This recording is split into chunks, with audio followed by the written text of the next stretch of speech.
Afternoon, everyone. Welcome to the second day of the SIA Pioneer Architect Series. So, as mentioned yesterday, we are very, very privileged and honored to have Datuk Seri Lim Chong Keat to be with us today. Yesterday, I forgot to thank ACM for the venue. So, thank you, ACM, and also URA, NLB, and NHB for this opportunity to bring this series together. So, yesterday's talk was mainly centered around Datuk's life and his interest in art. I think today, more about his time in Singapore and architecture. So I'll pass the time over now to Kelvin, our moderator. Thank you. Thank you, Nan Chuan. And selamat petang, selamat datang to ACM. Welcome everybody for this session. Thanks to SIA for bringing all of us together and to ACM for hosting us. And of course to our partners in the National Library and the National Gallery of Singapore. It's my pleasure and privilege today to have on stage so many, I would say, of our heroes and seniors and peers in this field.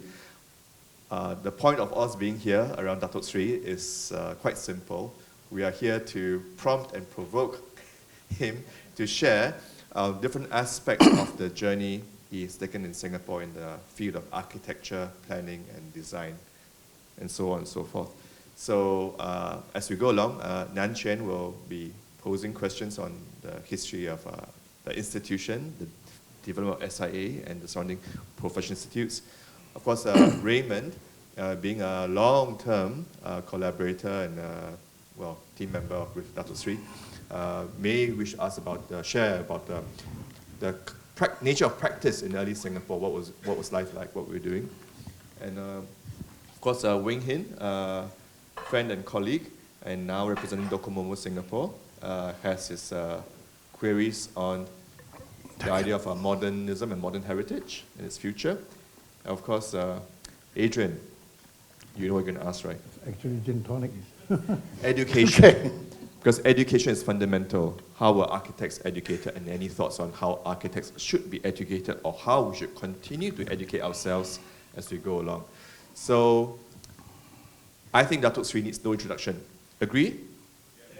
Okay, let's save the time for the panelists and for all of you. So, the gin tonic is okay? Yeah. Okay, wonderful, thank you. Yes. Because he's having one, I can have one. Cheers. Part of the promise for Datuk to be here today was that we made sure there was gin and tonic on stage. So we kept our end of the bargain. Yeah. So Nan Chuan, perhaps you might want to start. I think we agreed that there are some buckets that we will be interested in, but I think as we talked with Datuk Seri this couple of days, and of course some of the earlier meetings that we had with him, I think we all have different interests, and one of the stories I thought was important, which I heard, was your early beginnings of when you first came back to Singapore in 1958, and then sort of helped to set up the first architecture school. But I understand that there was a clause or a line that you put in to say that you actually wanted to also practice after the first year as a teacher. So I just wanted to find out the importance of teaching and education and also practice. And maybe that would be a good place to start.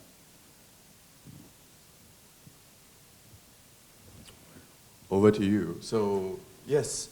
Because you were between two options of teaching in Kuala Lumpur, the Technical College for the side of architecture, and also the Singapore Polytechnics of teaching, right? So which I can speak without today. Oh, sorry, I'm wired for town. Yeah, right. Okay, that makes it comfortable. But actually, I want to start off by diverting to a story. Do you know? Have you heard of Buridan's ass? The donkey, yeah? Buridan. Any logical people here? Seriously, I thought you're so well educated in Singapore. You never heard of Buridan's ass? Chui Heng? No, I didn't teach you that. Huh? Buridan's ass is a very logical animal.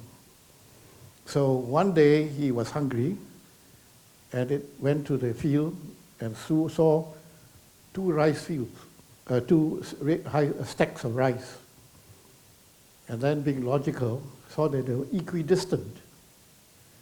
So he couldn't decide, being equidistant, which one to go for. So he died of starvation.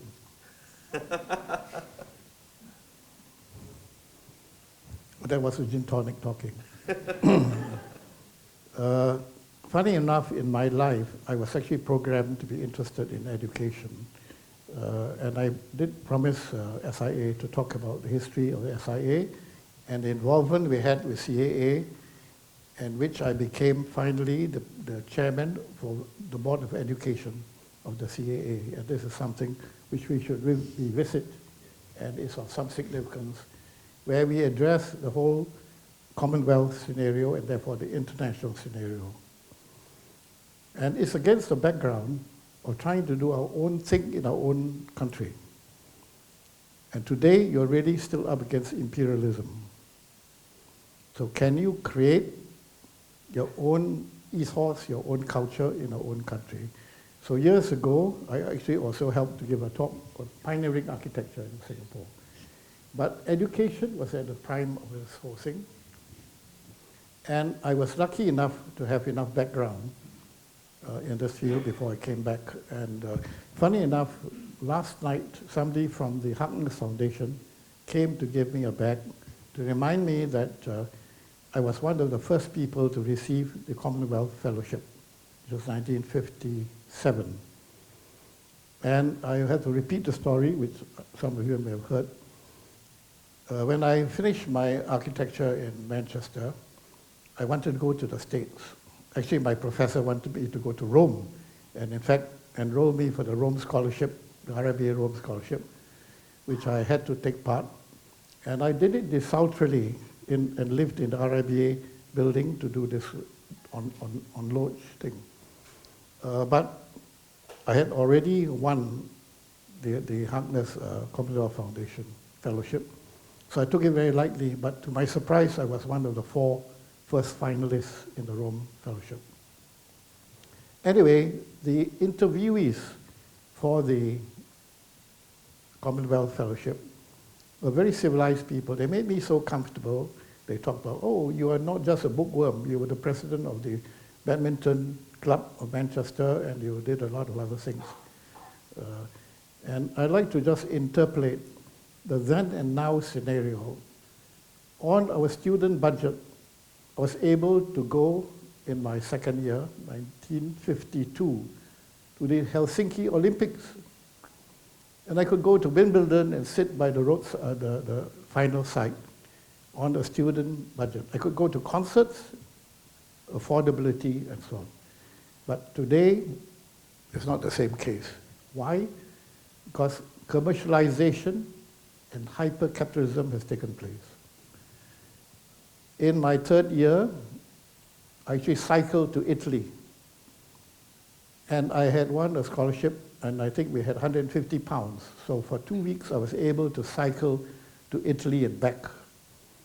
So those were things we could do. Of course, I was much more energetic than now, and that's a long story.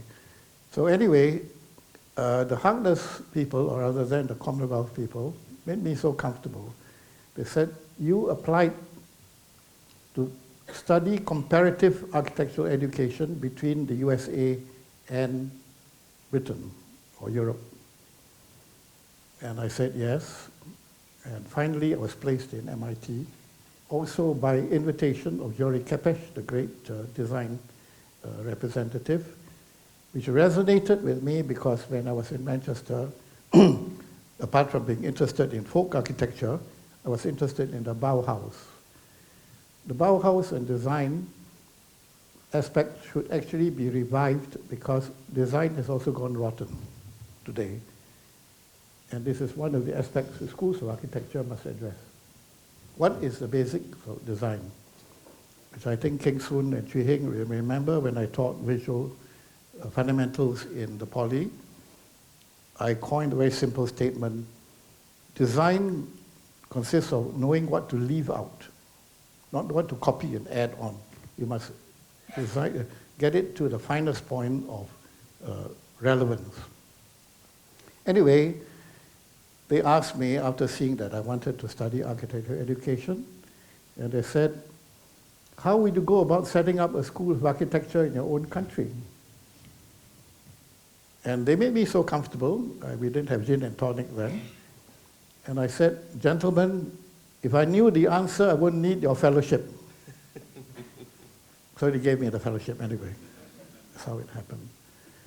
But in MIT, not only did they study a whole range of things, and I had exposure to the design people, I was able to travel.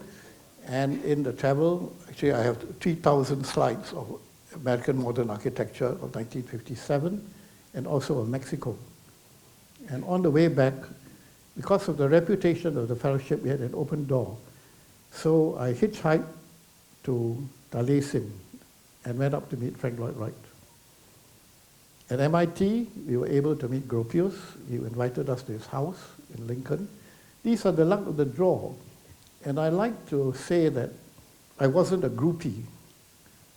I did not go to meet famous people. And in fact, I never took a selfie with them, because in those days, you didn't take selfies.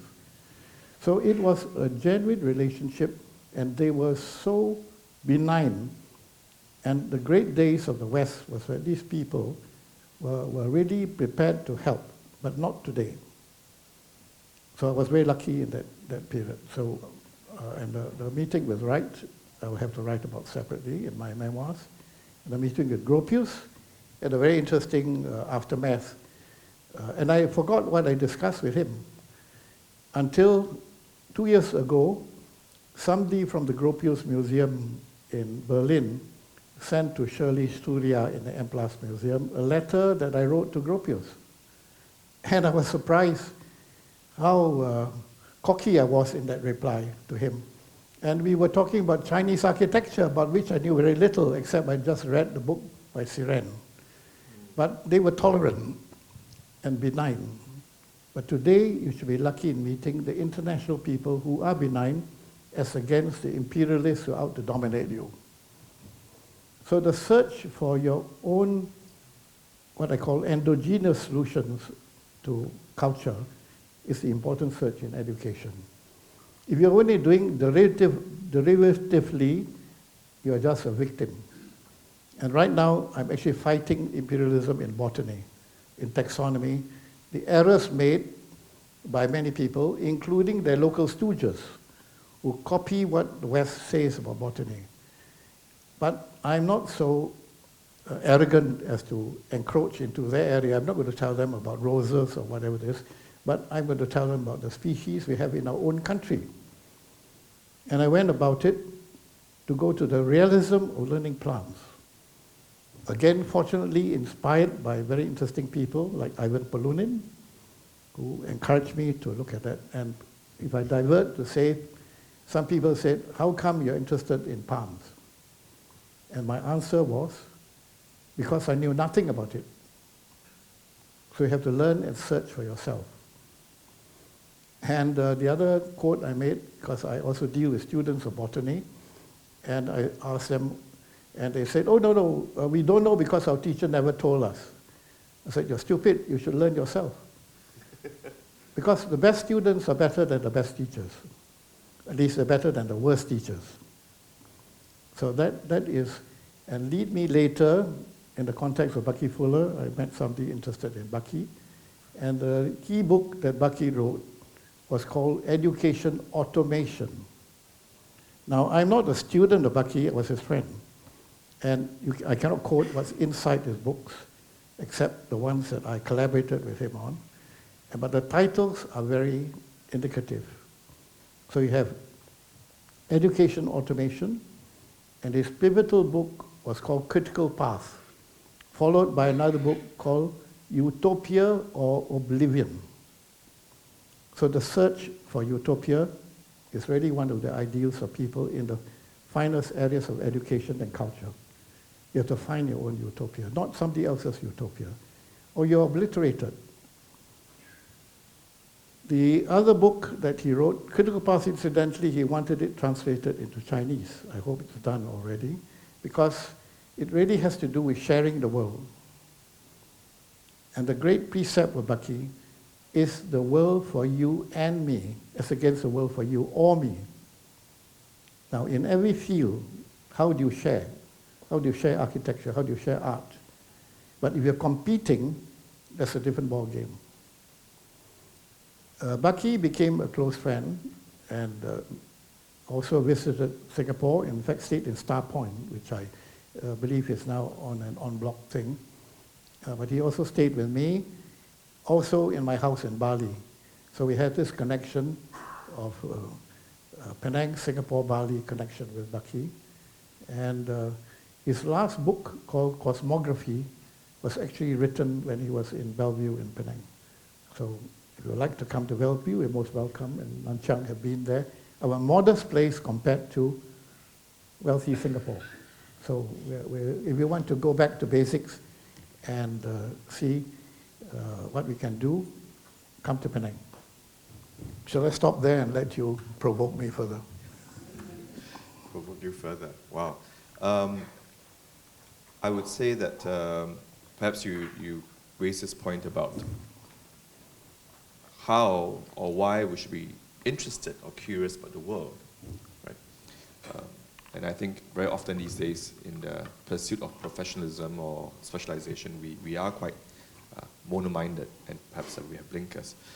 Would you say that this was a situation in the early years of Singapore's architectural education when we first started? How was the environment then? What was the expectation for the development of this field that you were getting into, because you were really there at the beginning of professional education in Singapore? Did you have to get your students to think differently, or was a whole different generation, as Raymond here? No, I think we should start with education. It helps if you went to the right schools. And it is in the school days that many things really was formative for me. For example, an interest in geography and ethnography began in school, also in art, also in music, and very partially in plants, flora. So your base at home, which I talked about the other day, you have to be lucky in your background, and if you're creating a family, you've got to create that kind of environment of accessibility to culture. Well, I think I spoke about this. The key people in the developing world, which people included Kuan Yew, my brother, people like that, and of course before that, Lim Chong Keat, Lim Kok An, they all went overseas, not to become like the Woks, the Orang Putih, but to come back and do their best for their own country. And I think I belong to that milieu. And I was saying that I also recognize that there were three types of people that went overseas. One went there essentially to learn and to come back to be relevant. The other group became westernized and became Woks. They rather live in London than back in Malaysia or Singapore. The third group were lost. The in-between, they either come back feeling neither one nor the other. So this characterization, of course, is a generalization, but I think you can ask yourself. But at the same time, the interesting thing in architectural education, and many people from the poly or the university did their second degree overseas. There is a difference because those of us who were completely educated there has a different character. But I was very interested in what King Soon and others call the pioneer architects. Their attitude obviously are very relevant, and they have to answer for the future of their own country. But I was fortunate in the old days, being in a pretty good school with good contacts, and the significant event in education was in 1953, where there was a famous conference on tropical education. Now, if you look at the records on the internet, I can tell you that its account was wrongly described. They did not describe the real thing. In fact, the write-up by Peter Wakely, who's still alive, is faulty. Firstly, they claim, people hijacked on this program and claimed they invented tropical architecture. But the truth, in fact, I just told the editor of the AA magazine who came to see me the truth about that. The person who actually engendered it was my friend called Adeyemi from Nigeria, was actually studying in the Regent Street Polytechnic. And I met him in a summer school in York. And he thought of this idea, and he was working with Alastair MacDonald, the architect brother of Malcolm MacDonald, was influential enough to get the University of London to host this event. But if you read the record, his name is hardly mentioned. And if you read the report, you will find certain statements made by a certain William Lim, which actually I made that, but they mixed me up because they can't say Lim Chong Keat. They thought that I was William Lim. So you mustn't read reports assuming, and that's where historians have a few time trying to sort out the truth from, and don't believe everything you read on the internet. And you have to be educated enough to know what's right and wrong. One of the influences on me, which I want to share, which I did over lunch just now, was to again ask in your awareness of literature. Yesterday I talked about Santayana, the sense of beauty, and the other name I mentioned today is Ortega y Gasset. Raise your hands if you know the name. Wow, King Soon must raise his hand. King Soon will probably be more familiar with his political book called The Revolts of the Masses. It later led to another book called, by other people, called The Revolt of the Elites. But the key work, which I strongly recommend that you familiarize yourself with, was the pivotal work by Ortega, the Spanish philosopher, called, I had to read it in Spanish, so I'll show off my Spanish, El Misión de la Universidad, which is the mission of the university. And in a nutshell, it involves cultural pruning. When you have a surfeit of information, you have a lot of junk and the undergrowth of information, which I think Singapore is already suffering from. So you've got to find the basics, the truth behind, and be able to censor out. The purpose of educational institutions like universities, according to Ortega, was to edit and cut out the junk. You're going to get a field day with AI, how to get rid of the wrong information. And incidentally, in the field of botany, I'm already doing a lot of correction and a lot of mistakes made in international information on botany. Of course, where it relates to the areas I know about, I'm not going to talk about areas I don't know about. If I divert a bit, because it's also an educational aspect, somebody was asking, because in my endeavors, I happen to have described over 70 new species of palms and gingers and bananas and cucumbers and so on. And so my friends keep on asking, I don't know whether King Soon was one of them, how do you know it's a new species? So I said, you figure out for yourself. So funny enough, it took a professor from Tongji University one day visiting me. When he heard them asking me this question, he said, "That's a silly question because the answer is obvious." And what was the answer? He said, nobody can tell you it's a new species unless he knew all the old ones. That's what it takes to know the truth behind the information. But it's not so easy, because as I've found, the information, even by famous people like Holtham and Ridley, contain errors. So when you search for the truth, you've got to get to the bottom of it all and see whether they're right or wrong. So if you go by written literature and cite it with due deference, even religious tracts could be wrong. And if I'm not offending anybody religiously here, or be attacked later, let's talk about the myth of the Garden of Eden, or paradise. Of course, then look at the different versions between Christianity and Muslim. Now, here is the result of my botanical research. I have postulated that many plants, including bananas, are apomictic. Know the word? Apomictic. Apomixis.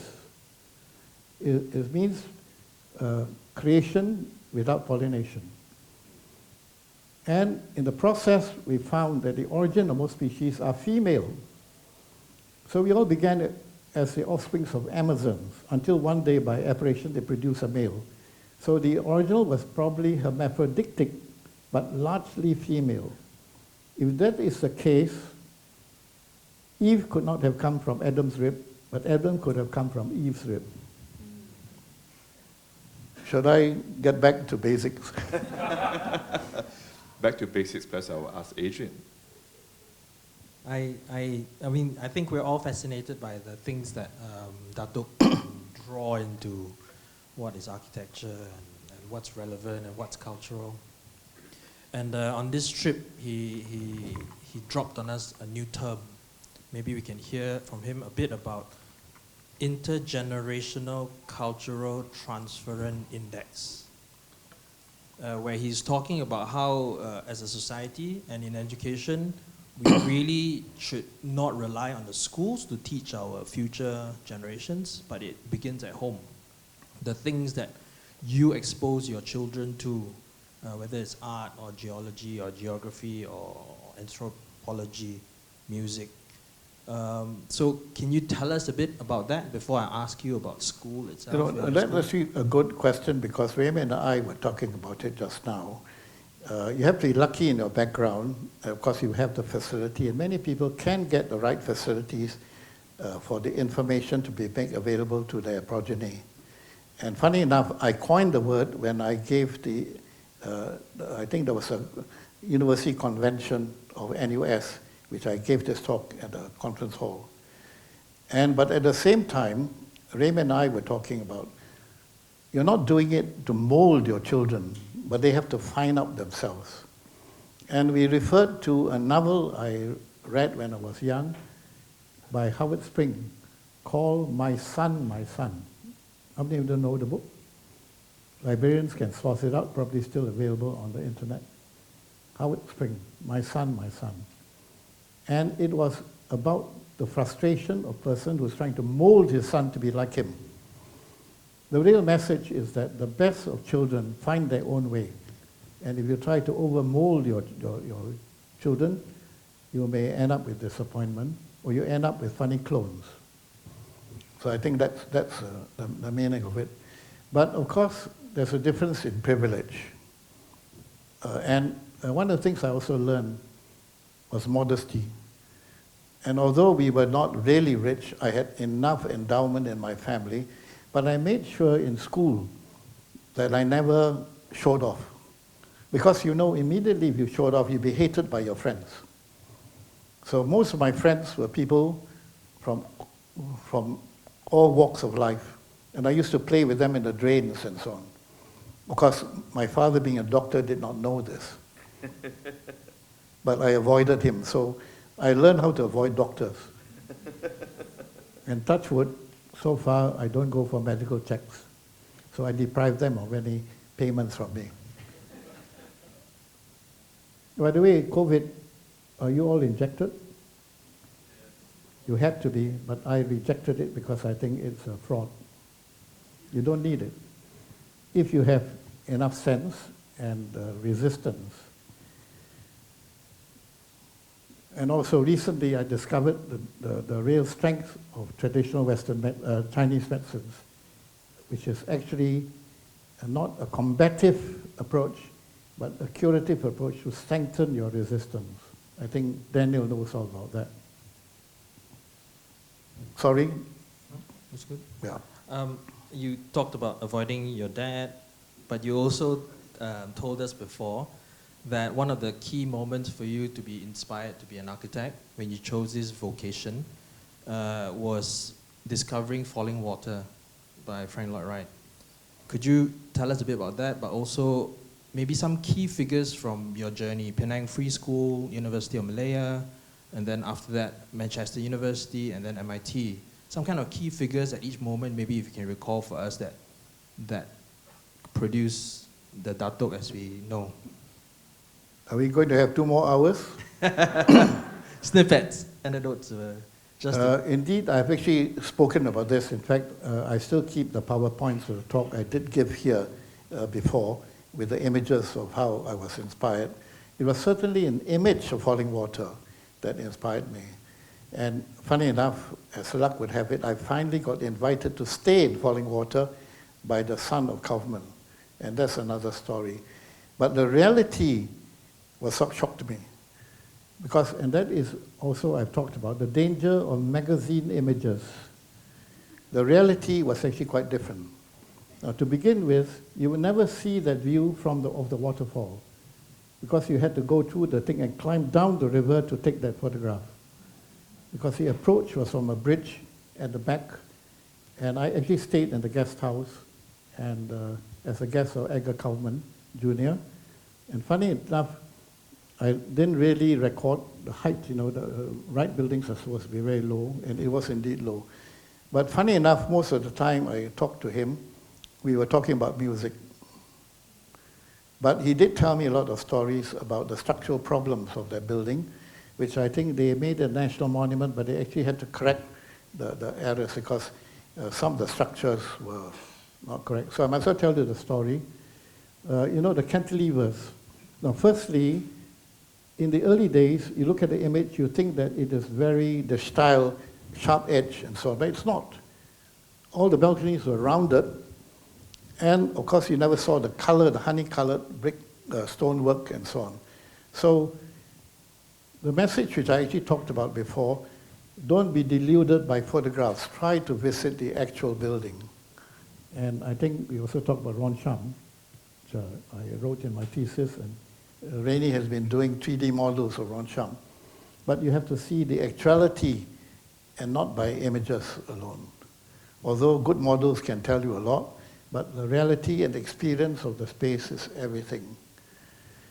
So of course, the meeting with Wright added additions I mentioned, but the real influence by Wright was actually from his writings. See, later I began to see the faults of his buildings.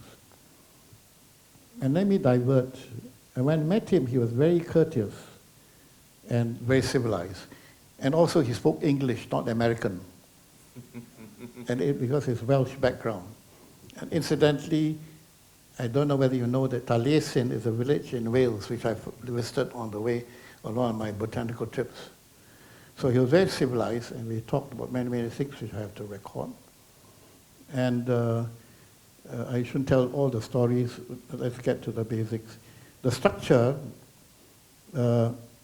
which Edgar Kaufman Jr. told me, was that the engineers actually were very horrified when Wright drew these cantilevers. And they told Mr. Kaufman, his client, that it's going to fall down.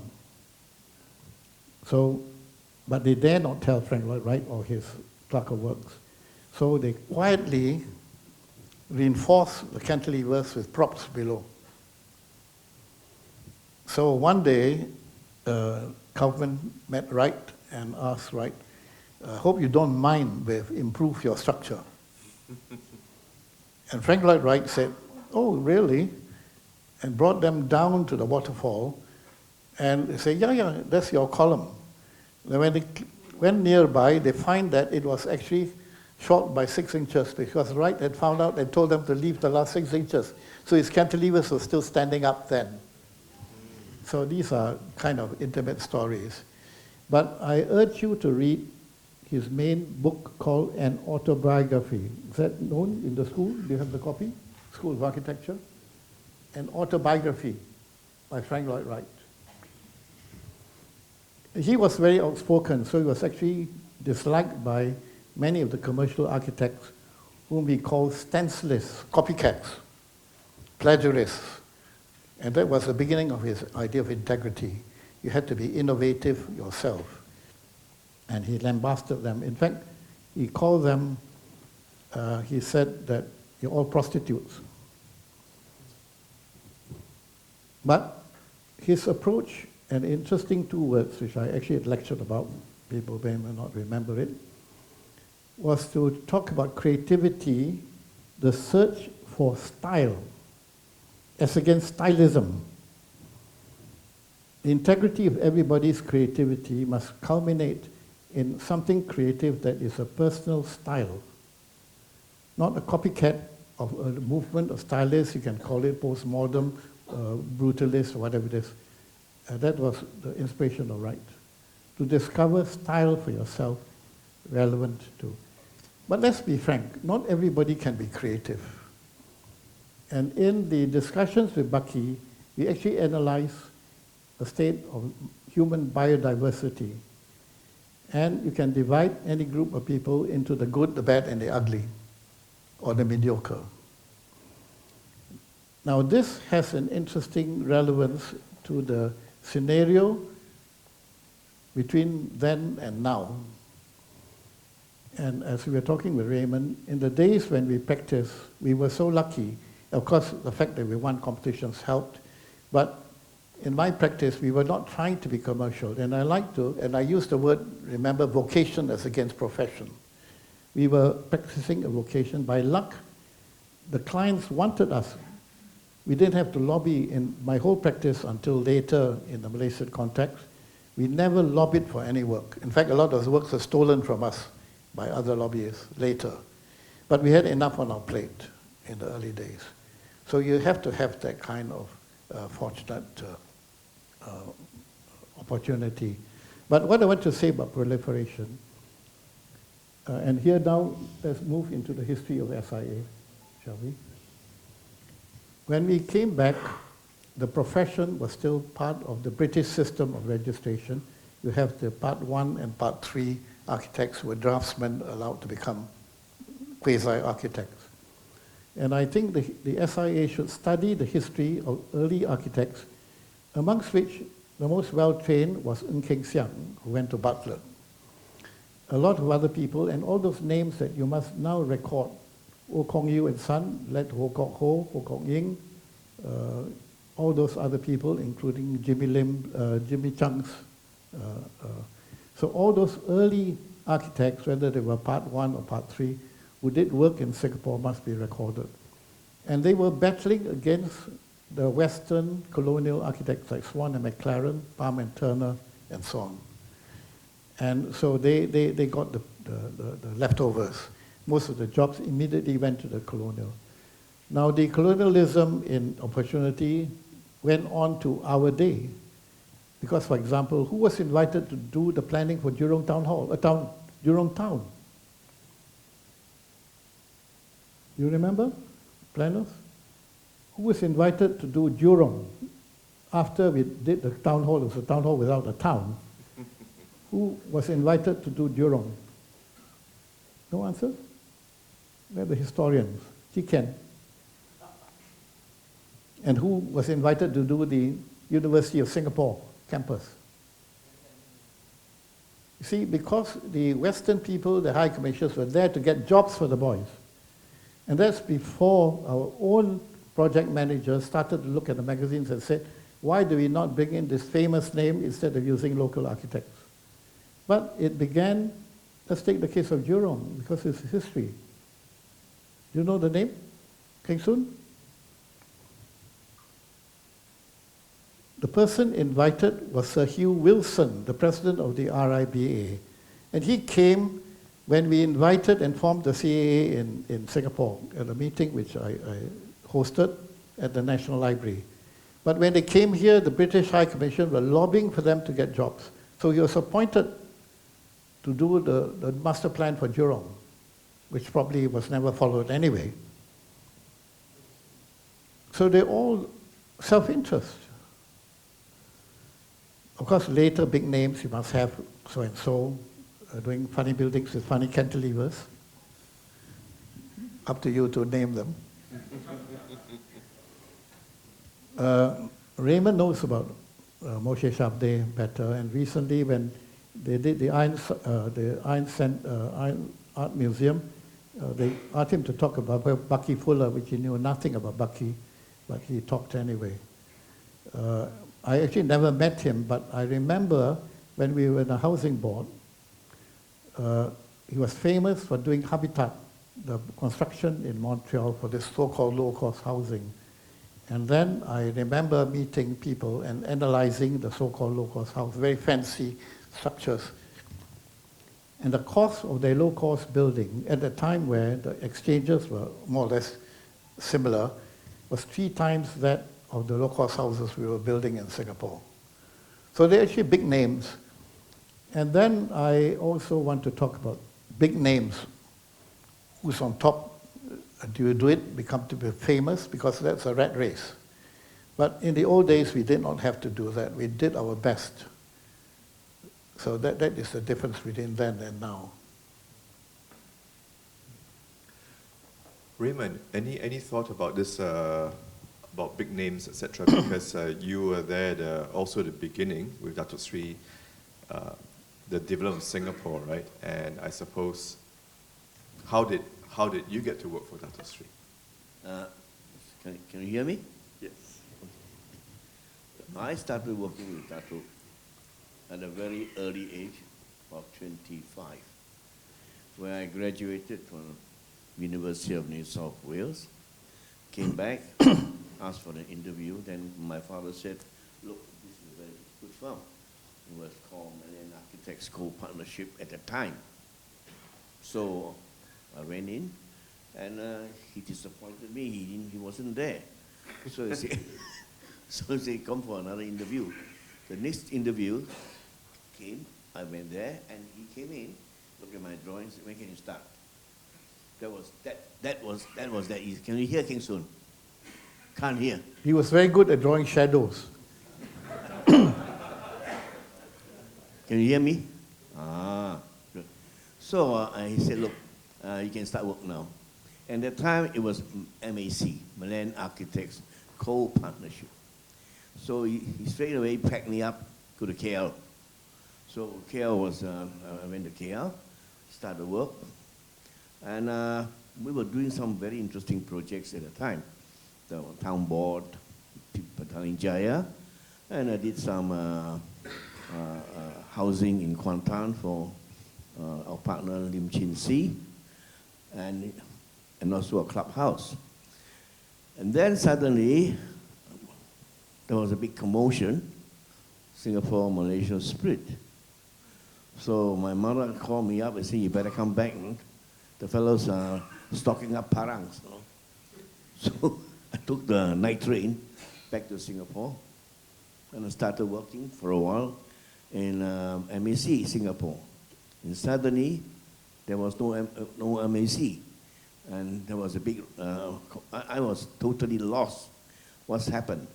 And then, of course, then William Lim went one side, and Chong Keat went the other side. So I had nowhere to go. So I said, look, where do I go? Then I saw Chong Keat came in. You better join me. So I joined him. That's it. And with him, it was Sunny Abdul, it was Foke was there with us, and a few draftsmen, and we started off from there. And the night time, I can imagine, and Chong Keat came in with a logo design himself. He said, what do you think? I said, looks good. Team 3. That's how I picked. So Team 3 started. So I went on to Team 3, and from then onwards, it was very nice. There's one thing I must thank Datuk here. I don't know whether he trusts me or he was too busy to check me. So either way, everything was came on all right. So I got to thank him because he gave me the freedom to do what I wanted to do. And of course, we had some arguments, but then it all came out well. So came Jurong Town Hall. I was working under him. We had a good time working on the project. And we didn't know that we would win anyway. So we said, well, let's submit it. And the next thing is that we won. So we're all very happy. From then onwards came DBS, UOB, and we all started, and that Team 3 was surviving. And then it was something that I cherished very much. And I always was very jealous of Datuk because he kept talking about Bauhaus, White House, Old House. And he kept talking about Frankie Lloyd Wright and all these fellows, Corbusier. So I said, look, this guy is lucky, he's been everywhere. He's got either the luck or the money to be able to visit these places. And I think he was very fortunate that, frankly, he had a lot of experience. The only time I had experience was with Tanguy. And by the time Tanguy came to Singapore, so happened that I sat next to him. He couldn't understand what I said. The whole dinner, there was nothing to talk about. That was it. So I think I got to thank him for all the chance and all the opportunities I had. And he's a very good boss, excellent boss. You know? We quarrel a lot, but it's good things that we go. We're quarreling on the project, not on our own ego. This one. And we had a lot of conversation about, today, I want to ask him, really, what are we going to happen to us? We got so many architects now every year, and times are getting harder. And as you also mentioned, the West is coming in. They carry it back, got a design concept, and they buzz off. They appoint a local firm to do all the tough work. And now more and more of this thing is happening. And I'm finding it extremely difficult. I'm very lucky that I'm 86 years old. I mean, I'm the end of the road. But can you imagine the number of young architects coming out every year worrying about food, the family? Forget about Patterson West. Forget about falling water. You'll never have a chance to meet them. You only see magazines. I see a lot of magazines. But from then onwards, are we going to develop ourselves, train ourselves, have our own ideology, whatever we want to do? But you cannot rely on too many other things now. So he lives to say, should you be a rich man to be an architect? If you're a rich man and you have that passion, that's fine. But most of us are earning a living. And a lot of us are from not well-to-do families. How do we expect them to have the kind of opportunity, the kind of thinking that we build ourselves? Of course, we all want to do that. But do we think that we shouldn't be doing architecture or pick the people to do it? Are you well off enough to produce good architects? What is a good architect? So all these things comes in.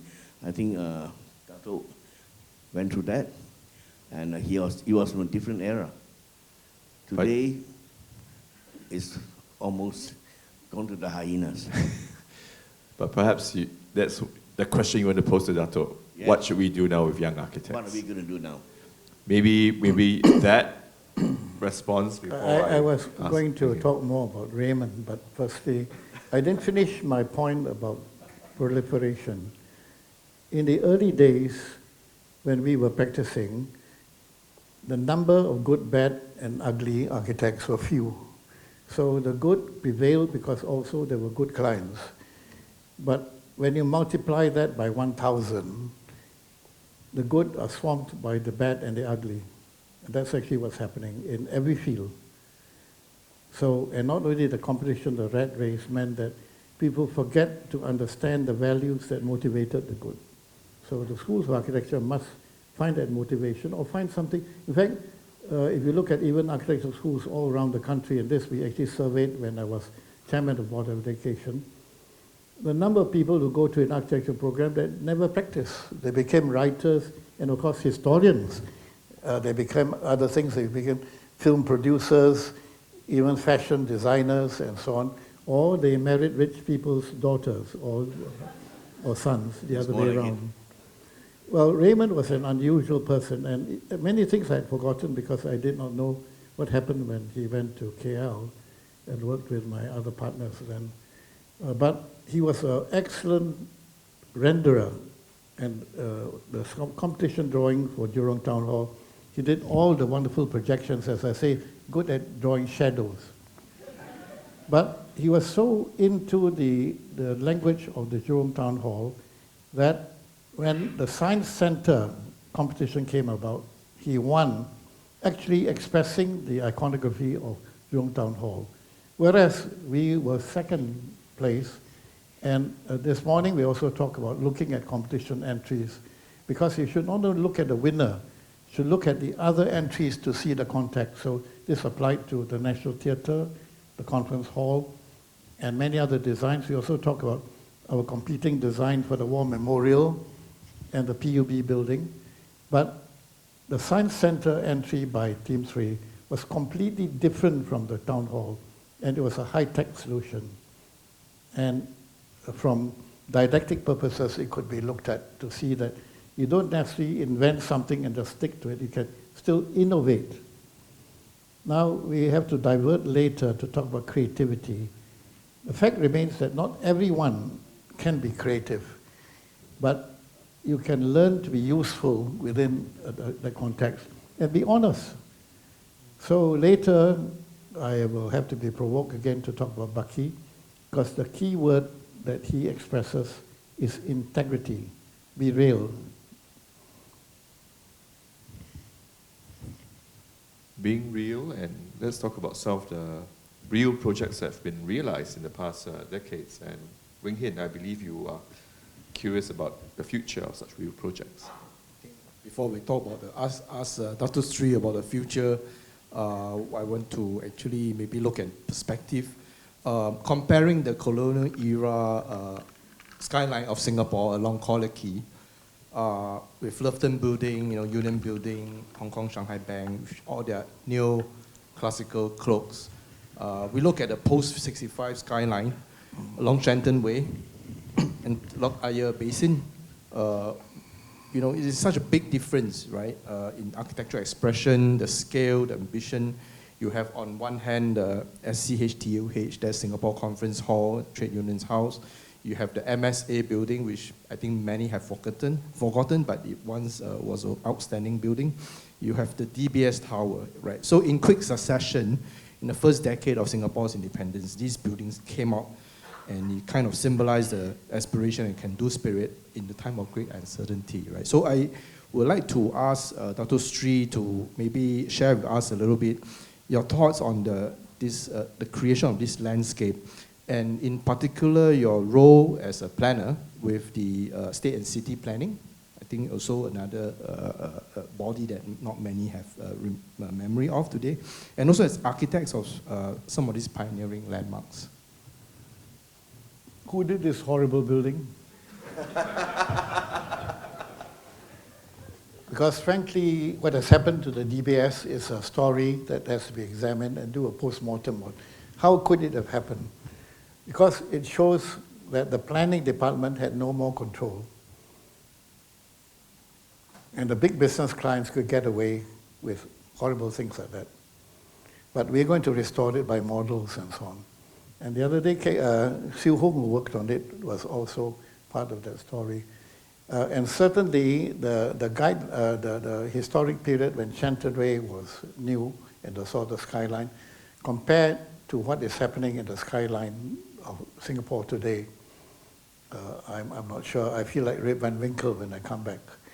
But certainly, we had a lot to do with development of Robinson Road and Shenton Way. And I think that's why, to me, the key two buildings that you have seen pictures of were the Conference Hall and MSA. And we spoke about the then controlled by the planning department under Tan Jie Kui, who had originally proposed on Robinson Road a two-story podium. But we reset that thing to suggest, and we innovated to have a three-story podium with an underground car park and a roof garden and so on. So MSA is a building that a lot of lessons can be learned from. When it came to the DBS, you see, at that time, we did not lobby for the work. They invited us. The clients invited us to do the projects. So my first advice to DBS was to amalgamate three urban renewal plots together. And people say, why the building so tall? Actually, it's longer than it is tall. It was three lots put together, and we innovated the internal arcade rather than the external one. But what I remembered about that building, apart from being involved in the architectonics, the whole structure and so on, and the wind tunnel tests about it, and I told the story about the engineers. And this is where I think you talked about my architectonic approach. And for a person who wants to be a complete architect, you must integrate everything. And I did allow my own buildings to be characterized as architectonic. What's the meaning? You must know everything about the building, not only the form, the structure, of course the function, the aesthetics, the plumbing, and how it's constructed. So I think the builders knew that I was with them. And I used to make site visits and so on dedicate. Of course, the later buildings, I could not do everything. But we were involved with everything, like in the case of MSA, the artworks, we designed furniture, and then we had Choi Wing Yan in on the artworks and so on. The landscaping, the innovation of car parking and everything else.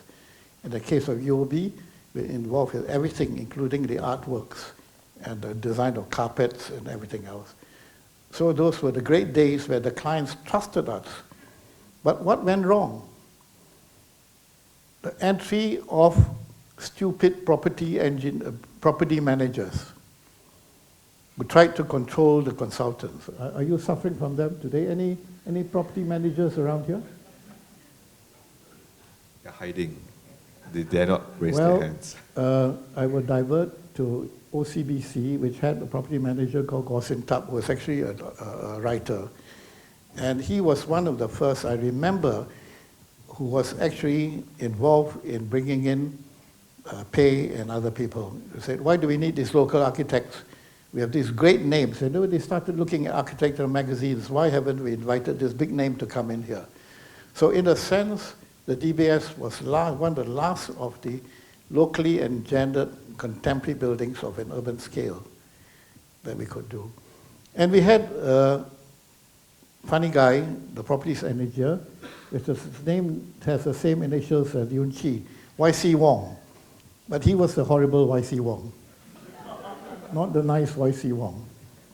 And the first thing he said to the clients, and the client was then headed by the Minister for Finance, Hon Swee Sen, who trusted us completely. And the story I have to tell, if you don't mind, you think I should tell the story of the DBS? Please do, of course. Okay. Well, firstly, Y.C. Wong said, these are inexperienced people, so let's bring in an American consultant on property. So they brought in this old man, you know. The Americans were giving free advice to get jobs also for their own people. So after the guy came in, I put him in this place and he resigned. But then, how did the building get approved? Because we were very conscious about orientation and even what we call wind tunnel tests and so on, you know. And the Hesteds, the engineers, one day came to me after we did this 50-story thing in 3 stages, that the building was going to sway 3 feet. And you would get the tuning fork effect, which means to say the people living in the top floors would be seasick. And then I found that Hested had lost their best engineer, a guy called Goldstein. So I got them to employ him back. And then with him, I devised the structure of the shear walls. And we reduced the sway to less than 1.5 feet at the top. And then we sent it for wind tunnel tests with both Barrett and Newman to ensure the tuning fork effect with the CPF building, which Siu Hong was then doing, did not cause this tuning fork effect. Though this was how thorough we went on that building. So at the final interview before they approved the concept, on the committee were the 2 big bankers, Lenin Chow of UOB, OUB, Overseas, and Tan Chin Tuan of OCBC, who was then and commissioned Pei to do the building. And I'll talk about my meeting with Pei later. And they first started by saying, why do you make the building so tall? So they said, no, we wanted a square building. The site is 108 feet. It was nicely oriented. And the generation of the plot ratio was only 3:1 to get this podium and everything else. And they were actually trying to make the building shorter because they were trying to build their own buildings higher. The building, they got Tange and later Pei to do the 2 buildings. But we stuck the guns and Swee Sen said, that's not an issue. And then he asked me the fateful question. What about typhoons? Is a building strong enough to resist typhoons? He said, well, we have worked on wind speeds and so on, and up to a certain wind speed, it is resistant. Then he said, what about earthquakes? We had big caissons going down there. And then we said, well, Singapore has no record of Richter scale more than 5. It's designed for Richter scale 5. And that's why we studied the whole business of earthquakes affecting the foundations. Then he said, what happens if the plane crashed into the building? This is before 911.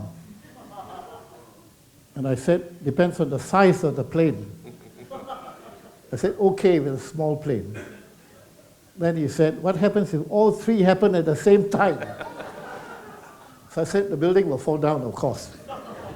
For honesty, we went ahead. That's the kind of relationship we had with clients. And of course, with UOB, the client, Joel, trusted us completely because I also designed his house and knew the whole background. But it was amazing because he was my age, a client my age who trusted a young architect to do something. These were the real pioneers that helped. But later, their properties manager said, no, our plot ratio is too low, we should get higher and rebuild buildings. That's where the disease happened. And that's also where the planning departments lost any power. Sanctuary Way could have been saved if they kept it like that. But the planners had no power. And whether there was political corruption or not, I don't know. But there definitely is political corruption in Malaysia on urban buildings. Is that another gin tonic that appeared suddenly? Yes. Okay. Alcohol is very important for architects. When Leiby and I came back to work in Singapore in 1999, just to share a bit, we would say, oh, let's go for a drink after the work day is over. And our colleagues looked at us like, what's wrong with these young people? They go and drink. But anyway, that's what we brought from the UK, gin tonic and drinking after work. But I diverge. Wing Hit. Maybe thanks for sharing that, Dato' Sri. I think maybe a follow-up question, right? And if we can have following the next two slides. Looking at this image, we can see that the MSA building, we're looking at the sides, which has the blank walls that is addressing the western and the eastern sun, and on the other side is the Brise Soleil. And clearly you can see that it speaks a similar architectonic language as the conference hall right across the road. So could you share a little bit more about your design inspiration, and also a little bit more about, is there a coordinated or rather a conscious effort to have some sort of urban design consistency in the way that buildings are approached? Yeah. You must remember we were completely young and I'd never done a major building in my life. I'd only designed houses. So the inspiration of the moment of a competition brought out certain ideas from the back of your head. And now, of course, the background to the conference hall, which I also wrote about the DBS auditorium, was the fact that I was not only studying acoustics, but I had visited concert halls all over the world. But you also learn not to copy, you had to innovate. So it's inspiration. And when I look back, I'm really amazed how we could do such a complete building at that time. But this was also after being in the Poly, and we also did an indigenous thing. Instead of having a foreign consultant, we employed a local engineer. Hao Ki Hua, who was my contemporary in the Polytechnic, was asked to be the engineer. But we also brought in Arabs for two reasons. Because we actually engaged them to work on the Seremban Mosque, which had a very innovative double conoid roof and all that. So there was a kind of inspiration moment when you design something, you have no predetermined ideas. I think for the historian to study the significance, which I am amazed myself, how did we arrive at it? The articulation of the parts is one of the motifs, and the servant spaces. And some people say it's based on Louis Kahn. I know also good buildings by Louis Kahn. I also know lousy buildings by him. So you have to look at it not to be derivative, but the innovation of the moment, certainly the excitement of a competition creates this. Same with the other competition buildings. So my surprise at the, shall we say, the maturity of the concepts, but the articulation of the spaces, the functions, and so on. So we are talking about restoration. It was the first green building. And why did they air condition the spaces and add the funny looking things, you see? And The boxes, right? yeah, and I don't know, ethically, the architect should not have done that, but nobody raised this point. But it's a building that can be restored to its original quite well. When you look back, you cannot answer why a competition brings out inspirational ideas. Same with the Jurong Town Hall, and I like to tell the story, and Siu Hung was bear witness. We did not hit on the tower until 4 a.m. in the morning before we submitted it at 10 a.m. We were wondering how to create this significant tower. And so at 4 a.m., we suddenly made this tower like a coiling tower of a submarine, which had digital clocks on the front and arm clocks on the two sides, done in such a way they can see it from all sides. So competitions under the right conditions give you inspiration. And of course, innovate is an exciting aspect. And creativity is what motivates anybody that want to do art or design or architecture. Otherwise, you could, of course, be a conscientious follower of creating a good building for a client. Nothing wrong with that. I mean, the Georgian people repeated the prototypes, archetypes, you know. But competitions do bring out solutions. Sometimes it also depends on the adjudicators. And I have to make a negative comment about the National Theatre because I didn't think that was a good solution, structurally, compared to what was intended. And of course, you have good assessors, you know, of course, the good ones approved our projects. And I think this image, which you know, shows the model of the Singapore Conference Hall, and it's quite remarkably different. At least the public spaces are shown in the ground floor. There is actually a pool it's a reflective pool, which never got built. Could you maybe let us know something about that? Well, I think we did mention how it was blocked by the head of PWD, who not only wanted us to remove the pool, but wanted us to remove nosings from staircases and reduce the cantilever to save money. But when he went to become a professor at Cambridge, we put everything back except the pool. What was the intention of the pool in the original scheme?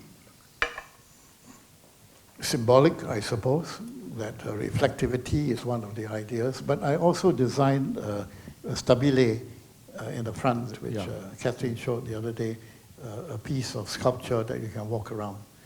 And the incorporation of the sculpture was also expressed in the DBS building. There were 2 sculptures on the roof, which were destroyed. You were incorporating many different elements into your building that these days, I would say maybe in practice, we will outsource to other people in the team. On the occasion of Singapore 60 after separation, I remember talking to you about how I found the building name board of the conference hall quite memorable because it has all the 4 languages of Singapore into one plane. And I wonder if you could share a little bit about that, because actually that is not quite a norm in this region, multilingualism, or its presence in the public realm. I thought I answered that because I think Singapore was being correct when it joined Malaysia. And so when the conference hall competition went, it was a Malaysian building where Singapore was part of Malaysia. But at the end, the last minute, Singapore became Singapore. And as I told the story, where we had made the tapestry for the 2 boxes, one was a Malaysian flag, the other one a Singapore flag. Last minute, we had to make 2 Singapore flags. But the other inspirations for the use of the hall, I think, are quite memorable because although the brief asked for a conference hall, that's why there was a flat floor. Otherwise, we would have taken the slope further in. But acoustically, we made it ambivalent so that you could get very acoustics with proper speakers and so on, as against the stage area. And I know one of the mistakes people make is, I don't know whether it happens in here, where are the loudspeakers? On the sides of the... Yeah, they're wrong. The loudspeaker should be there, in the center, and simulate the spread from here. There's a classical mistake, what they call the ping pong effect. These are things we learned at MIT, and Newman was my lecturer in acoustics. He also came to the hall. But in the end, the building is subsidiary to the functions in the hall, what actually happens. And to me, one of the great pleasures to see the hall used for great concerts and so on. So, Dr. Seri, actually, I think amongst the fraternity in Singapore, you and your team have had, I think, probably the most number of buildings placed under formal protection. There's the conference hall, there's the Jurong Town Hall, there's the National Steel, Iron Steel Mills Pavilion, these three, right? And I think with modernism, there was this idea of form follows function, amongst other ideas. So as the functions of these modern landmarks evolve into the coming decades, any thoughts about how these three buildings that are heritage landmarks could evolve while keeping, I guess, true to the inspiration or to the values of the design? Respecting the spirit of the times and also retaining the integrity of the design. I think Singapore is wealthy enough to conserve them and put them to good use because you have so many other alternatives. And let's talk about the Durian, the Victoria Hall, the changes and so on. In fact, there's a surfeit of venues. Now, whereas, for example, Jurong Town Hall had also a hall, which we also made it multi-purpose for badminton, was also not really maintained as such because it's out of the way. So I think when we look at the what I call proliferation in Singapore, there's too much going on. You really need to simplify. But of course, if you became like boroughs of a big city like London, each group can have their own culture. But unfortunately, everybody goes everywhere, you know. So I was using the story of Meridians as you got so much going on that, you know, if you say that tonight we want to go to two of the best restaurants in Singapore, they're all equidistant. Which one do you go to? If you're logical like Meridians as, you'll go hungry without going to any one of them. There's too much going on. You have to simplify. Simplify, simplify, simplify. Reductionism. Reductionism. I guess between the physical manifestation and the clear ideas that are quite timeless and universal. Maybe this is the point I should provoke you about Bucky Fuller then. I mean, in terms of your encounters with him, his stays in Singapore, how should we better understand his role, his influence, and his ideas? Okay, I guess it's by chance that I met him in 1971. And I've actually written the whole business, which I call Conferencing with Bucky. And I also started the book by talking about the last time I met Bucky, which was 1983 in London. And he went actually to attend the Gold Medal Award to Norman Foster. And it was then that he introduced me to Norman Foster in his office. We got on like, not exactly house on fire, we actually contradicted each other quite a bit. Norman was slightly, of course, boasting to Bucky how much he appreciated Bucky's work and so on. But I found if he did nothing on Bucky's work, it was done by his office, a guy called Tom Meller. And was showing a model of this double tensegrity dome in his office, and I published a picture of Bucky with that dome. And as we met, of course, I could take liberties with Norman Foster because he was actually junior to me in the University of Manchester. But he became a big name, a brand name, and I have said, I should say to him openly, I would be ashamed of having designed the Gherkin in London. I'm not sure I'd be ashamed of doing the Supreme Court in Singapore. Anyway, he actually did not work on that building, but he was boasting how he would get Sainsbury to build this Bucky dome and so on. And then he said, as I was sitting there, how wonderful if we can make all these domes to help the earthquake victims in Bali. So I couldn't resist reacting to that. I said, Norman, there was an earthquake in Bali, in Pulaki, 3 months ago, and for every tent the International Red Cross sent in, the Balinese sold them and built 3 houses of their own, using their traditional materials. So the point was taken. But anyway, we're still friends. I think his secretary will still reply if I wrote to him. And I did invite him. I ran later when I was visiting fellow in Emmanuel, I ran a Bucky conference there and I invited him.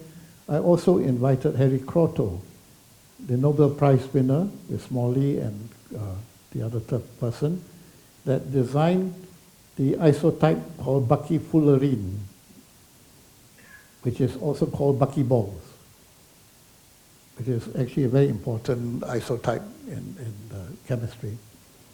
So we had that kind of contact. But the first time I met him, he was in India. And we got on quite well because I knew his partner, Shoji Sadao, and incidentally, Bucky had 2 Asian partners, Shoji Sadao and Thomas Zhang, who's still alive, in contact with us. Thomas Zhang from Cleveland, and we're in contact. So Bucky's secretary, Shirley, used to come here too, and always surprisingly written that some of Bucky's closest friends were Asians. But we managed to give him a hospitality and insight when he came to visit us in this part of the world. We did not sort of treat him like a god or anything, that we treat him as a friend. And he also stayed in Star Point, by the way. So that's one of the names. And I also shared him when he came here. And I believe some of the university students, including Ashwin, we did a geodesic dome in Star Point using pipes and so on with Bellevue, where Bucky was here. Anyway, going back to 71, how we got along. And when I met him, he said, oh, he was going to Bali for 1 day. He was going to fly in and out.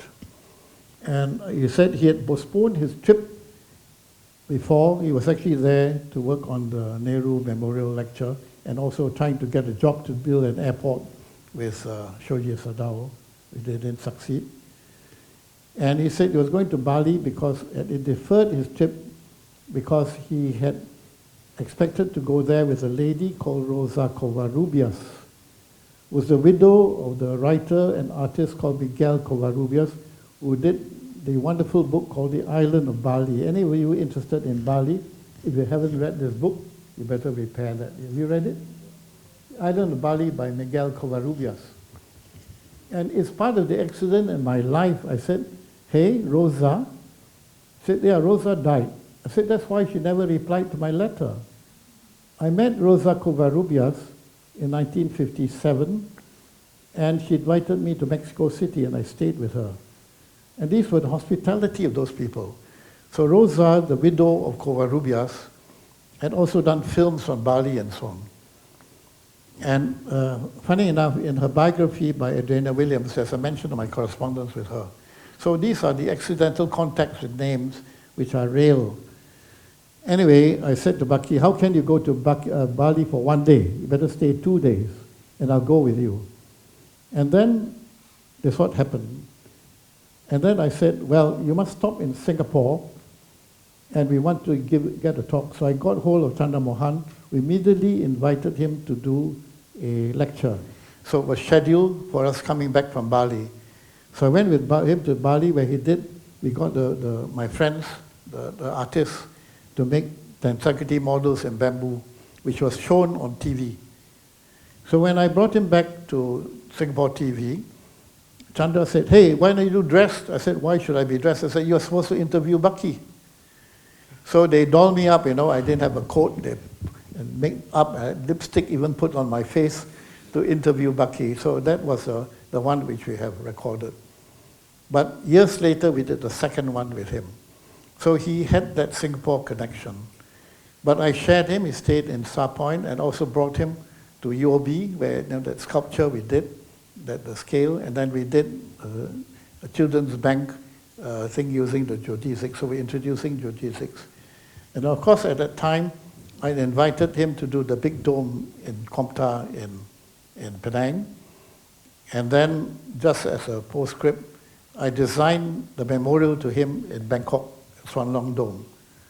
So these are the connections. But as I like to say, I'm not his disciple or his student, I was his friend. And cannot call him my mentor. Because although we discussed many, many interesting seminal ideas about the world, and the takeaway, we were friendly enough, and Shirley, his secretary, said I was quite privileged because Bucky never allowed people to edit his stuff.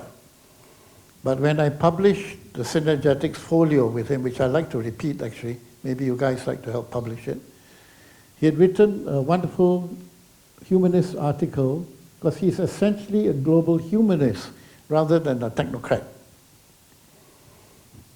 And the humanism goes above that, but people think of it totally in geodesics and so on. But the humanist aspect of Bucky is what we must celebrate.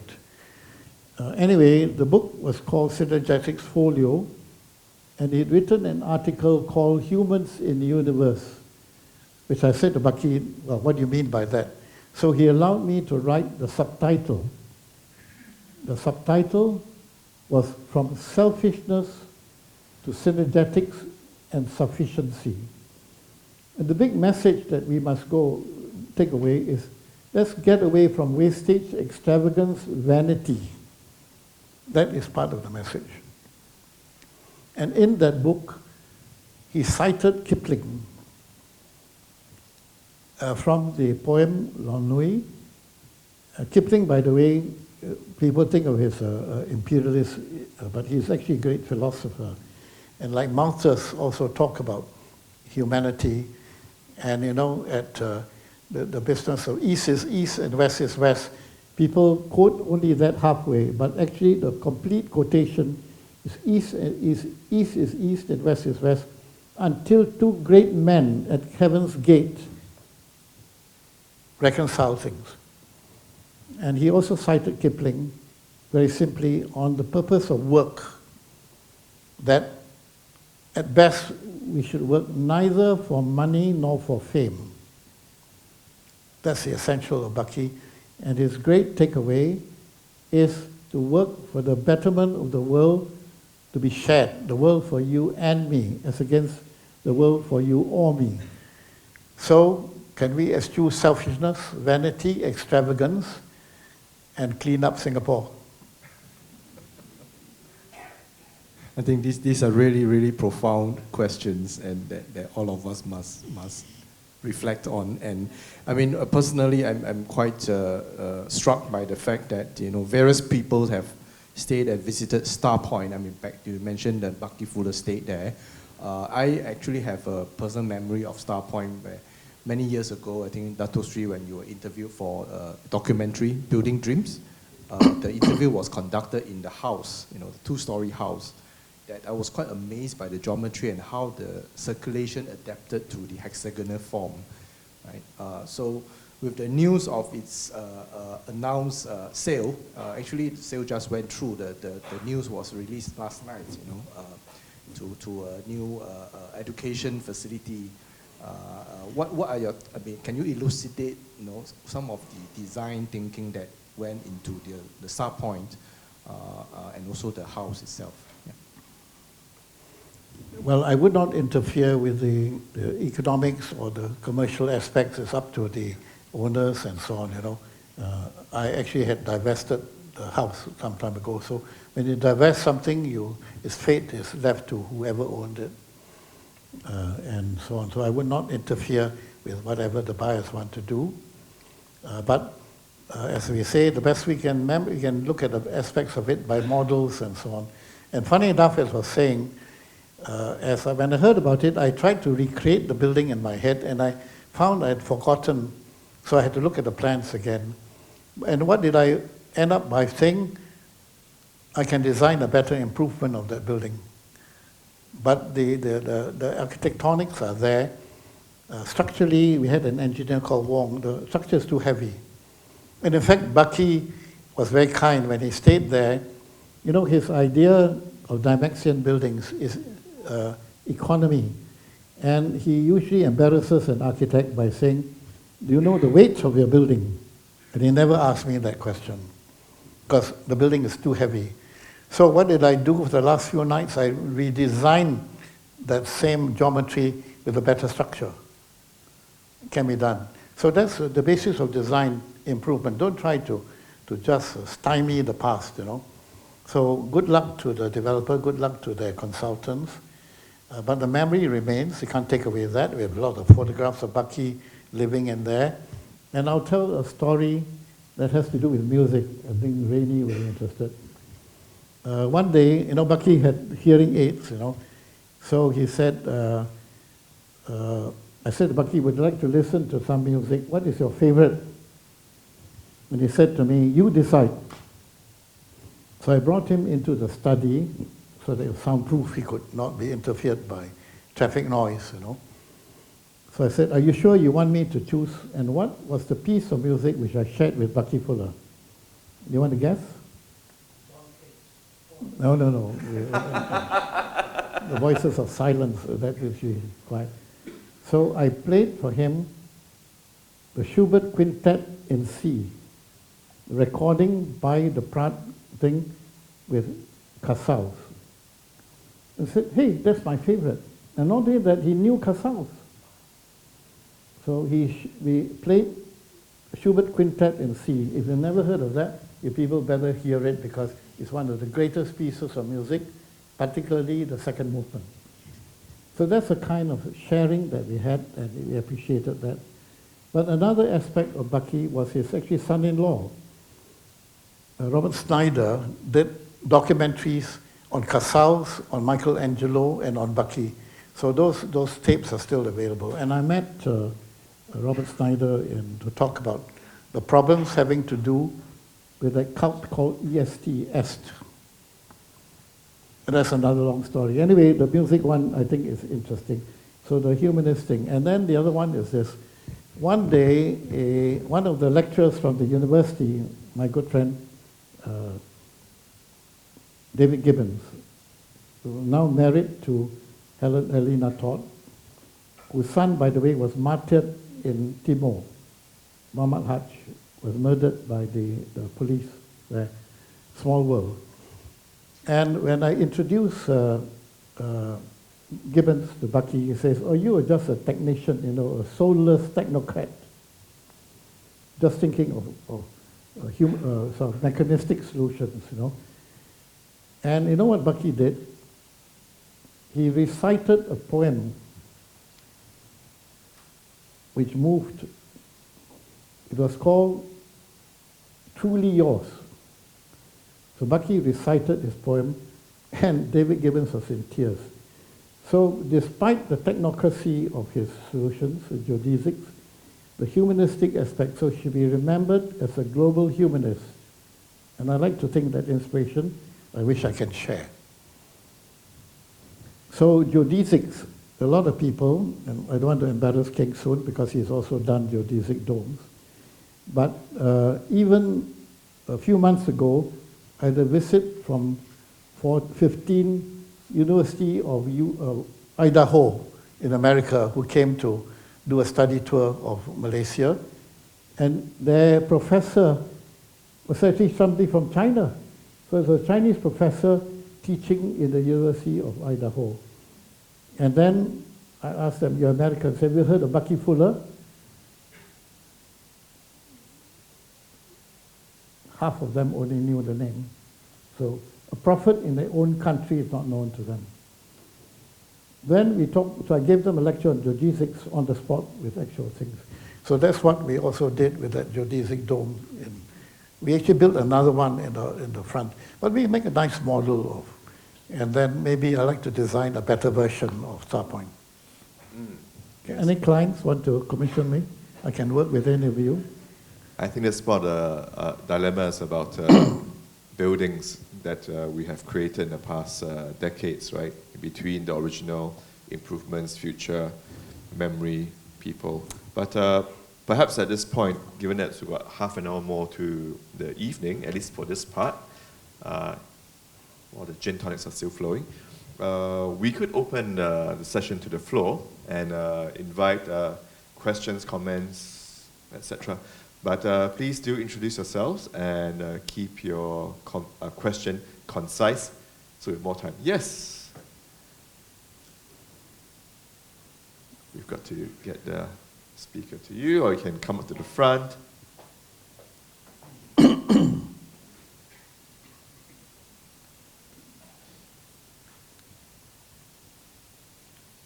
How long more do we have? Half an hour for this part. Hello. Hi, Datuk and esteemed panel. I'm Christian, a young architect. So thank you so much for the insightful sharing. Datuk Lim, as one of the rare Malayan architects with significant practice on both sides of the causeway, could you share your perspective on the relationship between Singapore and Malaysia and how the architectural cultures of two nations converge or diverge? Wow. We need to bring us a bottle of whiskey. You want to get me involved with politics? Of course, it'd be much better we send the politicians to the moon and let cultural people take over. Maybe on the architectural cultures. Both professions are in trouble in both countries. A lot can be done to revive the basics of creativity and what is relevant. But unfortunately, planning control and planning both in both countries have gone bunk. Worse, of course, I see it in Penang. It's out of control because the government never employ good professionals. They only employ yes men to do the bidding of probably corrupt builders. So that's a problem. How to find integrity again, to get the best talent to be heard. They don't want to hear from the best talent in every field. They only want compliant people. And the field is dominated by bad developers. Again, the diversity is this. You can say there are good, bad, and ugly developers. Of course, good ones, they're there. But unfortunately, what is dominating the skyline are bad developments. But how do we start an architectural revolution? I think that's necessary. Over to SIA. Maybe follow-up question. What influenced your decision to settle down in Singapore or Malaysia after the split? Sorry? What influenced your decision to settle down in Singapore or Malaysia after the split between Singapore and Malaysia? For me? Yes. No, I never left Penang. I also lived in Singapore because it was part of my background. Right. Because I have both Singapore and Malaysian background. But if I were to call myself, I would still call myself a globalist. And hence the inspiration of Baki comes in. So I could have been comfortable. You see, for example, we were well educated enough. I could have lived in London or in Boston and practiced there and joined the rat race there, which I did not. Although I did interview a lot of the big practices, for example, when I met Yamasaki, and also one of the experiences was to fly in a helicopter from the World Trade Center to take pictures. I have photographs from the World Trade Center. So we were able to have access, but I never wanted to practice there. I wanted to do my own thing at home, which happens to be both Singapore, and I never really looked for jobs overseas, although I've done something in Hong Kong and in Colombo. Thank you. But usually when I do overseas, we do it in collaboration with the architects there. Thank you. Where are you from? I'm from Singapore. Yeah. Well, come to Penang. Yeah, I will. Thank you for the invitation. I think I want to hold forth on something which I wanted to share. Or maybe, okay, don't stop. I'll stop. The next guy. Thank you. Well, I'm not an architect, although I was an aspiring architect. But Datuk Lim, you spoke about education, and you also spoke about the good, bad, and ugly clients, as well as buildings, I assume. I wonder if architects or other people can do more to develop architectural literacy. Architecture what? I would call it architectural literacy, so that young people, children in fact, have some idea of how to distinguish between good buildings and bad buildings, ugly buildings and beautiful buildings. As you mentioned, not everyone can be creative.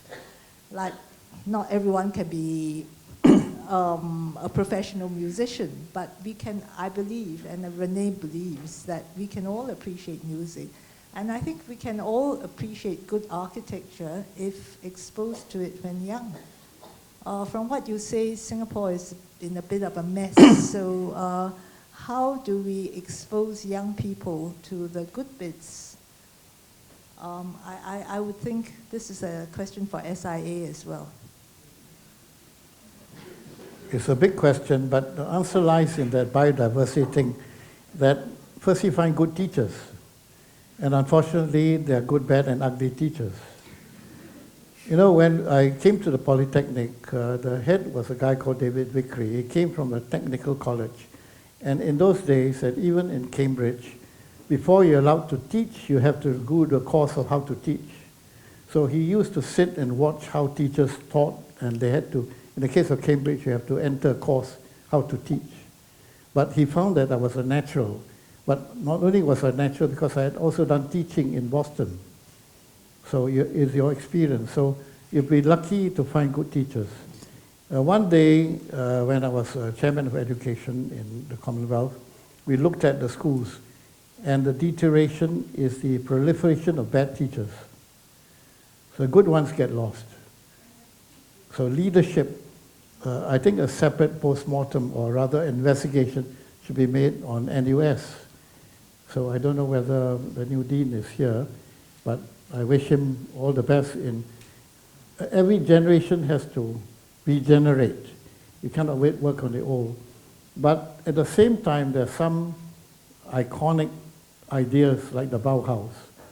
And in fact, one day I asked my nephew's son, a daughter was studying architecture in Singapore, and she was given the task of writing about the Bauhaus. So I said, who's teaching about the Bauhaus? I don't know. But there's an area that they could study the real spirit of the Bauhaus. Unfortunately, a lot of second-hand teaching is going on, and people don't know the truth. You have to be lucky, teachers. When I was visiting professor in Manchester, I actually did clinics, psychological clinics. And when I came back, in the University of Malaya, architecture department, I asked the new dean, I said, if you were given the powers, what percentage of the staff would you sack? And I thought 15%. He said 50. But you're not allowed to say these things because you've got to give jobs to people. So mediocritization is part of the problem. So you need inspirational teachers to get the ball rolling, and some people have tried in the past. So you have to be lucky in your institutions to have those inspirational teachers. Now, I think, I don't know how much you people have looked into the CAA ARCASIA background, huh? But I will tell you the politics of international. Shall I go into that? Okay. See, because I was quite active with the formation of the SIA, which began as the MSA, there was the rising of local endeavor, and so Ng Keng Siang was the chairman, and at that time succeeded by Eugene Xiao, Alfred, and myself. So I was the third president of the SIA. But before that, because of the springboard of the Poly, we did a lot of things. And of course, being drawn into the housing board brought another dimension. But I was lucky to also represent Singapore in an international conference in Israel. And I spent 3 weeks in Israel at that time, looking at the pioneering aspect of Israel before the likes of Netanyahu came in. Israel was then run by pioneers who tried to create a country out of the desert. And the key people in the Israelis, the local born, were called Sabra. So I visited the moshavs and the kibbutzim to see how these pioneers began. And they were not political, they were also not racial. But the commercial Jews took over Israel to become what it is today. So things change. I divert. So in 1962 or thereabouts, the RIBA had an overseas allied conference and invited people to go there to talk about the future of this association. And the person representing Singapore and Malaysia was Eugene Xiao, who was a member of both societies. And how did I get invited? One of the organizers was a very visionary person, very fair, called Leo de Silas. He actually was a partner of the Architects Co-Partnership, which I worked for, but I never knew him before. And he said that apart from the conference, they would have two speakers, one representing the development world. They invited a guy from Australia to talk about hospitals, and somebody from the underdeveloped world. They invited me. And so when I gave the talk, I told them how we live in trees and caves. So, but they did not know how educated and sophisticated we were at that time. But during the conference, Eugene unfortunately can't hold his drink. And one day, we were in the Londoner Hotel in Welbeck Street. All these names come back suddenly. Eugene Xiao, who's our representative for Malaysia and Singapore, was being cornered by a PWD expat called Gary Gerrards. And he had Eugene drunk to sign away his representation to appoint Gary Gerrards to represent Malaysia. And I came down in time to stop it. So the old colonials under PWD and so on were also trying to take over the societies. So I stopped it. And Eugene is a wonderful, nice guy, but as I said, he can't hold his drink. So in the closing session, when they asked everybody to say a few words, Eugene was half asleep, so we nudged him, and that he was very good on his feet. He says, "Oh, Eugene, what is your takeaway from this conference?" So Eugene stood up and said, "Oh, let's drink to the ladies who held this conference a success." But as a result, I got invited to be the steering committee that formed the CIA, and we invited them to form the CIA in the National Library of Singapore. So we invited Robert Matthew and all those people, and it was then that Hugh Wilson, the chairman of RIBA, got the job to do Jurong. They came here for their own vested interests. Now, I like to redefine the word. To me, colonialism was largely a benign operation. They tried to help people to develop. But imperialism is exploitative. That's the difference. So you got to differentiate between the colonialists that want to share as the imperialists that want to exploit. And the whole exploitation in the CAA also happened this way. And then what happened in the first conference in York, and my key collaborator was Kington Lu from Malaysia, and we were standing, and I said to create a true international organization by the CAA, we should stop duplication of membership, so that we should have a CAA membership and your local membership. So I'm practicing in Malaysia or Singapore, I would only have my local membership, and I would drop my Australian associateship if I'm not practicing in Australia. We put forward this motion, and we were defeated at the meeting. They said, "Oh no, this is an RIBA matter." We adjourned and discussed it in the RIBA, and I tell you, they expunged the minutes from that one. So they don't play fair. We talk about playing cricket. And when we moved this, I realized that it was an economic problem, because if we did that, the RIBA would have lost the revenue. But the other thing I found was that they had misclassified Singapore. They left our correspondence because they thought Singapore was part of China. That was the RIBA library. As a result of that, I actually resigned from the SIA until Theodore made me back a member by being because at that time I was no longer practicing in Singapore. So the politics of associateship wasn't an altruistic thing, it was based on economics. And I realized the strength of the colonial or imperialist attitude. And the name I would mention was Malcolm McEwan, was a very left-wing editor of the RMA Journal. They sent him to Singapore to try to persuade me to drop this motion. Stayed with me, by the way, in the old building in Pasir Panjang. And I had to help him have his bath because he had a wooden leg which I had to unscrew. Funny experiences like that. Now, I was very active in the Asian chapter of the CAA, and we had very good relationship with Africa, so Afro-Asian contact. And we used to have the conferences. And this actually led to the formation of ARCASIA.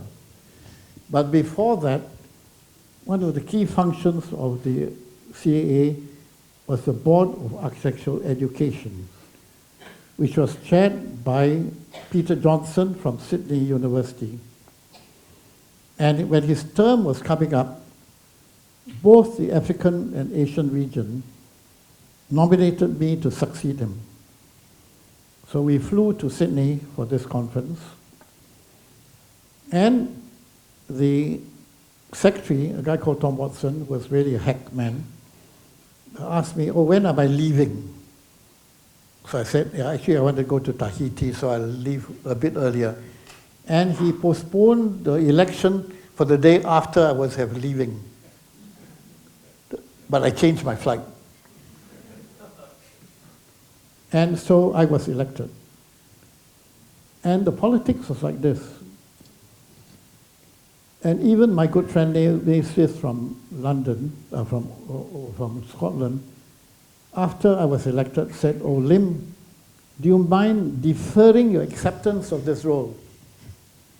Why? Because they would have lost the vote. The chairman of education was a member of the executive committee of the Commonwealth Association of Architects. And at that time, the nominal president was Olumuyiwa from Nigeria. With me as the chairman of education, that colonialist, imperialist group would have lost the vote. And what did they do? After they couldn't stop me from being elected, they voted in the executive council to remove the chairman of education from the executive committee on the grounds of budget. But when I became chairman, I did another thing which was against their wishes, which was the role of South Africa. The African region were against South Africa remaining in the Commonwealth when they retired. So I went to see the Commonwealth Secretariat and said, look, South Africa should no longer be a member. Next thing, the executive committee hauled me up to say, why did I go to the Commonwealth Secretariat without their permission? I said, why do I need your permission? Because it's part of the Commonwealth Secretariat's policy not to include non-Commonwealth countries. And see, so I had my interesting time with these imperialists in the society.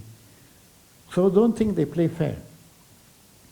And worse, when they couldn't shake me, I served my term, we had a good time visiting schools and so on. And when my term was up, the last meeting was held in Nairobi.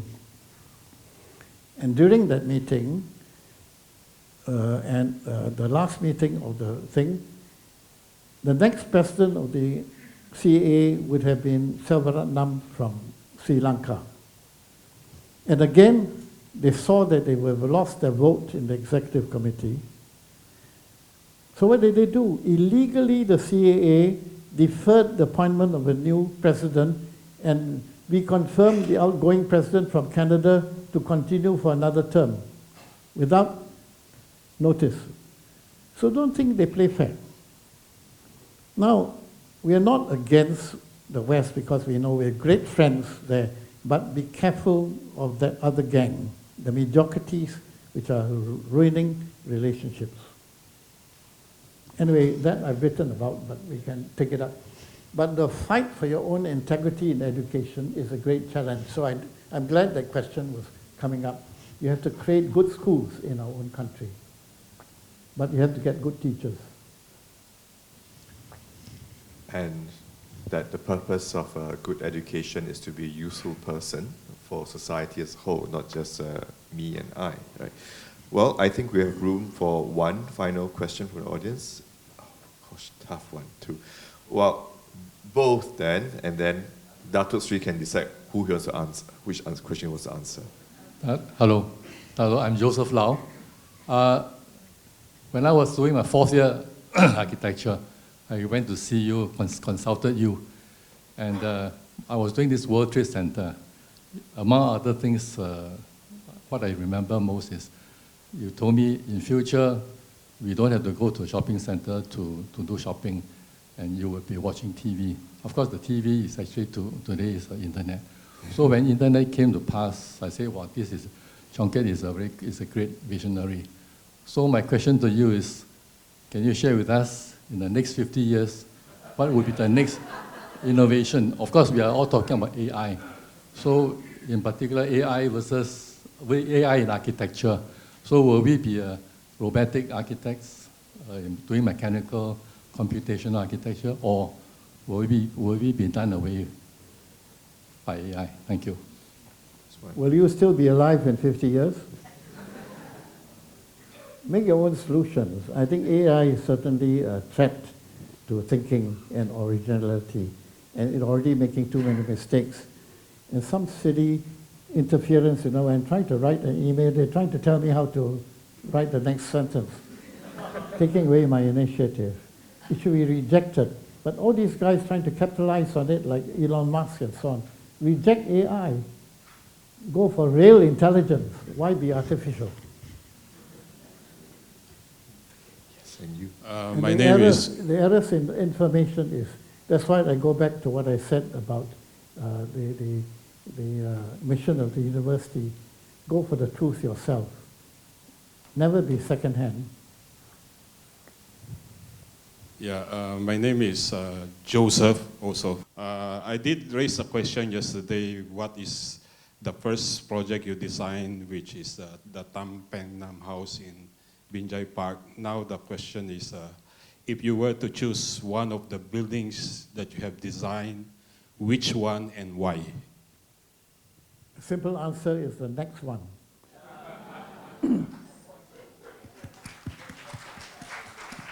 It's funny, when I heard about Star Point, I woke up one night and said, how would I redesign it?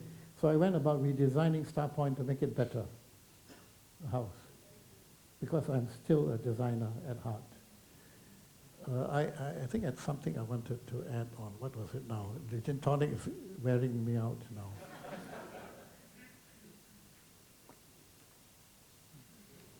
Oh yeah, to all of you who have to face the rat race, the question is, what is enough? How much money do you want to make, and what do you do with it? Of course, when you have families, you have a different problem of excess, but we talk about independence. Your best way of building a family is create independence for them. But what is enough in life? And this is where the question of culture comes in. Do you have a culture in your life? You see, you can't think of art, music as a kind of bourgeois thing, but it has to be real to you. You can't force it on people. But then there are the dangers of karaoke and all that kind of thing. The pollution, I hate to hear background music played senselessly, like in Tangling Club. And there's some idiot singing karaoke in there. They should be locked up in Changi prison. Soundproof rooms. No, it's okay in prisons. Huh? They can have karaoke and sing until they're released or they die. I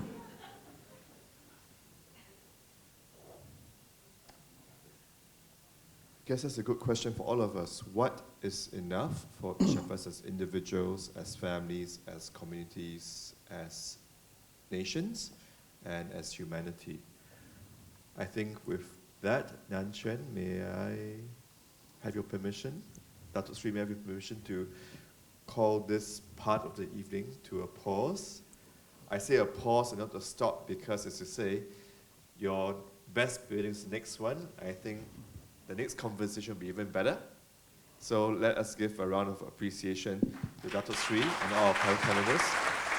And to yourselves as well for making time to listen, to think, and to grow, because as humans, we cannot stop growing, and we should make sure we have an idea of where we want to grow towards. So I wish everybody good health, good growth, and a good year ahead, and we'll see you outside at the reception area. Thank you very much.